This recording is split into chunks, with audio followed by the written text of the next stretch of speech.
പുതുതലമുറ എഴുത്തും വായനയും മറന്നു തുടങ്ങിയെന്ന പൊതുബോധ നിർമ്മിതിയുടെ ഈ കാലത്ത് ചെറുപ്രായത്തിൽ തന്നെ 4 കഥാസമാഹാരങ്ങൾ എഴുതി ഇന്ത്യ ബുക്ക് ഓഫ് റെക്കോർഡ്സിൽ ഇടം നേടിയ ഒരു കുരുന്ന് കഥാകൃത്തുണ്ട് ആലപ്പുഴയിൽ. എഴുത്തിനെയും വായനയും ഇഷ്ടപ്പെടുന്ന ആ കുട്ടിക്കഥാകാരൻ്റെ വിശേഷങ്ങളിലേക്ക്. In a dark island, a team of scientists searching for the fossil of the dinosaurs. At night, they make the tent and take rest. At the morning, they go to a mountain. That time, the sea begins to freeze. ഇതവൻ്റെ കഥയാണ്. അവൻ എഴുതിയ കഥ. Rivaldo Sibi എന്ന കുരുന്ന് കഥാകാരന് 9 വയസ്സാണ് പ്രായം. ഒരു വർഷം മുൻപ് തൻ്റെ 8ാം വയസ്സിലാണ് ആദ്യമായി റിവാൾഡോയുടെ ഒരു കഥാസമാഹാരം പുറത്തിറങ്ങുന്നത്. ഇന്ന് ഇംഗ്ലീഷിലും മലയാളത്തിലുമായി 4 കഥാസമാഹാരങ്ങളുണ്ട് ഈ ചെറു കഥാകൃത്തിൻ്റെ പേരിൽ. ഒപ്പം ഏറ്റവും പ്രായം കുറഞ്ഞ കഥാകൃത്തെന്ന ഇന്ത്യ ബുക്ക് ഓഫ് റെക്കോർഡും. LKGയിലാണ് ആദ്യമായിട്ട് ഒരു അക്ഷരം പഠിക്കുന്നത്.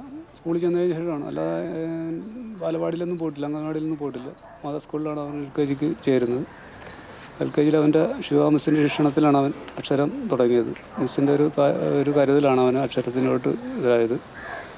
LKG ഏതാണ്ട് ഫൈനലായപ്പോൾ തന്നെ അവൻ ചെറുതായിട്ട് എഴുതാൻ തുടങ്ങി, അക്ഷരങ്ങളൊക്കെ എഴുതാൻ തുടങ്ങി.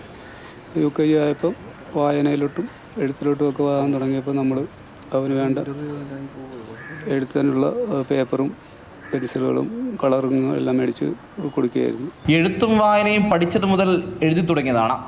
മൊബൈൽ ഫോൺ നൽകാതെ മകൻ്റെ ഇഷ്ടത്തിന് രക്ഷിതാക്കളും കൂട്ടുനിന്നതോടെ എഴുത്ത് അവനൊരു ലഹരിയായി. എൻ്റെ ഒരു ലക്ഷ്യം എന്ന് പറഞ്ഞാൽ ഒരു വണ്ണമുള്ളൊരു ബുക്ക് എഴുതണമെന്നാണ്, ഒരു വലിയൊരു ബുക്ക് അത് എഴുതണമെന്നാണ്. അത് ഡയറിയൊക്കെ ഉണ്ടപ്പോൾ അതിൻ്റെ അകത്ത് ഒരു ഡയറി ഫുള്ളൊരു നോവൽ എഴുതണമെന്നാണ് എൻ്റെ ഒരു ലക്ഷ്യം. ഇപ്പോൾ 4 പുസ്തകം എഴുതി. അപ്പോൾ അതൊക്കെ നോക്കി എഴുതി, അതൊക്കെ അതുപോലെയൊക്കെ നോക്കി ആലോചിച്ച് എഴുതണമെന്നാണ് ഇപ്പോഴത്തെ ആഗ്രഹം. ഡയറിയിൽ കുറിക്കുന്ന കഥയോടൊപ്പം ചിത്രങ്ങളും ഉൾച്ചേർത്താണ് റിവാൾഡോയുടെ എഴുത്ത് രീതി. അതിനാൽ തന്നെ പേജ് സെറ്റ് ചെയ്യുന്ന ആൾക്കും കാര്യങ്ങൾ എളുപ്പമാണ്.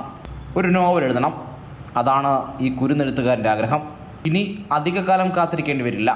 റിവാൾഡോ സിബി എന്ന എഴുത്തുകാരൻ്റെ ആ നോവൽ മലയാള സാഹിത്യത്തിലോ ഇംഗ്ലീഷ് സാഹിത്യത്തിലോ ഒരു ഇതിഹാസമായി മാറാൻ. ആദർശിനൊപ്പം അജയ് നാഥ്, അമൃത ന്യൂസ്, ആലപ്പുഴ.